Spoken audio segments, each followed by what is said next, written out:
सबसे पहले स्पष्ट ये होना चाहिए कि निशिकांत दुबे जी तभी उठते हैं जब सरकार की इजाज़त होती है, जब सरकार कहती है कि जाओ हाउस को डिसरप्ट करो। 0 आवर बैलेट पे आता है, आप देखिए उनका हर रोज़ 0 आवर आ जाता है। हम मांगते मांगते बैठे रहते हैं, हमारा नहीं आता है। तो जब सरकार चाहती है कि कुछ डिसरप्शन करना है तो वो उनको उठाते हैं।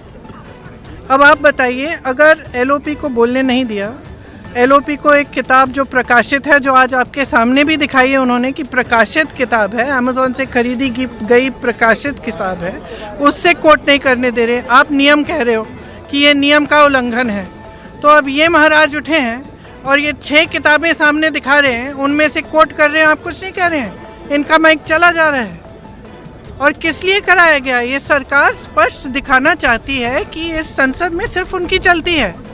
ये तो स्पीकर साहब का भी निरादर है, ये संसद का निरादर है, ये लोकतंत्र का निरादर है, ये इस देश की जनता का निरादर है। ये संसद, मैंने सुबह भी कहा, लोकतंत्र का मंदिर है। इसमें पूरे देश की आस्था जुड़ी है। इस संसद से एक एक हमारा जो नागरिक है उसकी आस्था जुड़ी हुई है।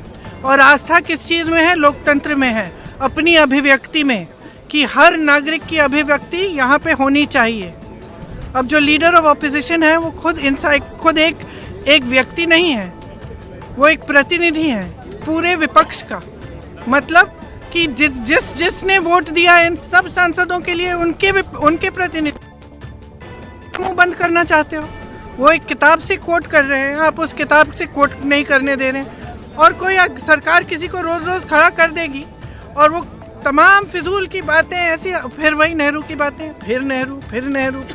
सनक है ये। और सनक इसलिए है कि आप देश का ध्यान भटकाना चाहते हैं, क्योंकि आपको मालूम है कि अब देश का ध्यान कहाँ गया है। वो जो जनरल साहब हैं, उन्होंने जो कहा आपकी लीडरशिप के बारे में कि चीनी टैंक हमारे सरहद पे खड़े हुए हैं और यहाँ 2 घंटे लगा रहे हैं हमारे लीडर की क्या निर्णय लेना है। और अंत में और वहाँ जनरल साहब इंतज़ार कर रहे हैं कि कोई निर्णय आएगा, और 2 घंटे बाद निर्णय क्या आता है कि आप खुद ही निर्णय ले लो। और फिर ये लोग बात करते हैं इंदिरा गांधी जी का, ये लोग बात करते हैं इतिहास का।